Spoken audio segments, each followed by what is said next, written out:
Welcome back to the Leniac channel, guys. I'm Hugh, your host. I'm super excited to share with you a very quick overview of the 8-waste story. What is the 8-waste story, you might ask?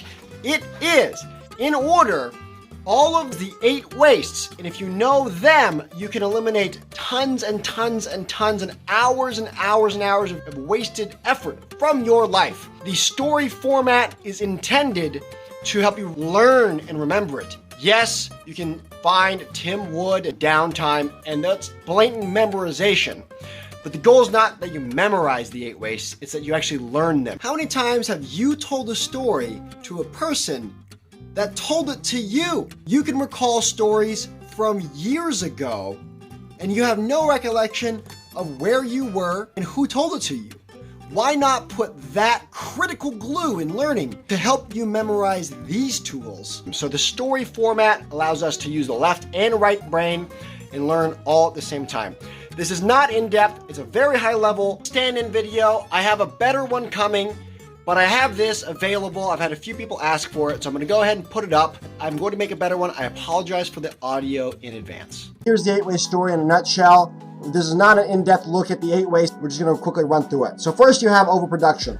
You either bought too many things or you made too many things. This doesn't mean you're not going to sell them all. It means you made more than it's what's necessary for the next step. Process A made more than process B needed.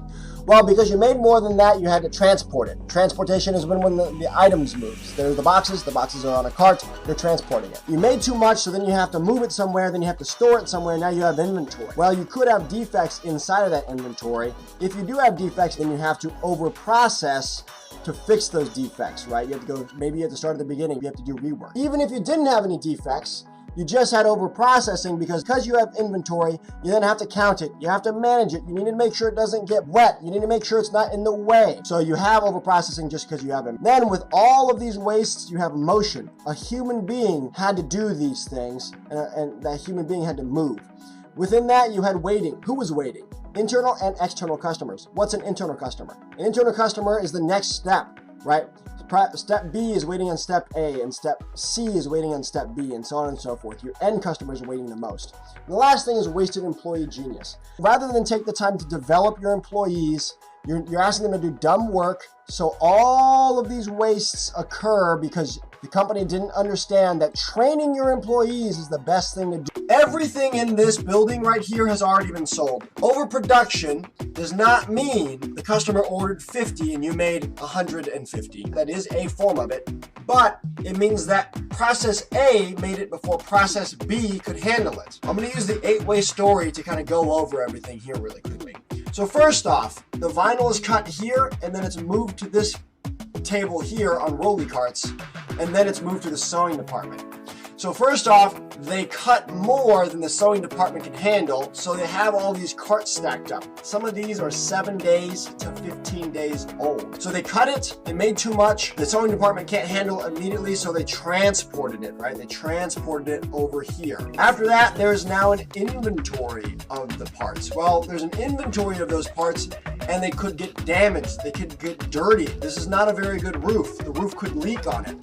If that were to happen, it could cause defects. If defects were to be found in there, then we have to go through over-processing to fix those defects. What if these are all wrong? We don't know until we sew them up. So this could have been sitting here for a week and then go to get sewn up, and oh, they're all too small. All right, so within all of that, there's also motion here. So you have motion, and that's the people physically walking back and forth. Amongst that, they have processes that are waiting. Look at this room. There's only 7 or 8 people in this room. Everything's waiting. This vinyl's waiting to go on here to be cut. This vinyl's waiting to go into the sewing room. After the sewing room, they have a bunch of tarps and stuff waiting to get upholstered. Every process is waiting on every process before them. And then the last thing is wasted employee genius. Each of the 7 people here in this gigantic room are working over all of this distance and having to walk all of the distance, and they're more than happy to do it, but it's unnecessary. It's a shame that we are asking them to do that. I want to give a shout out to Mr. Rick Bennett of Cacleberry Farms, who thought my previous Squatty Potty video was not good enough, and he took my video, edited it down, and he shows it in his morning meetings. So if you guys are ever in the Boise, Idaho area, you want to check out a fantastic rockin' company, you're interested in lean, you need to go and check out Cacleberry Farms. You can find more information down in the description. If you guys like any of this, I encourage you to like, subscribe if you want to help me out. Just do something. Like, dislike, comment, tell me I have a big nose. I don't care. Whatever it is, it helps the channel out. Anywho, we'll get into it right now.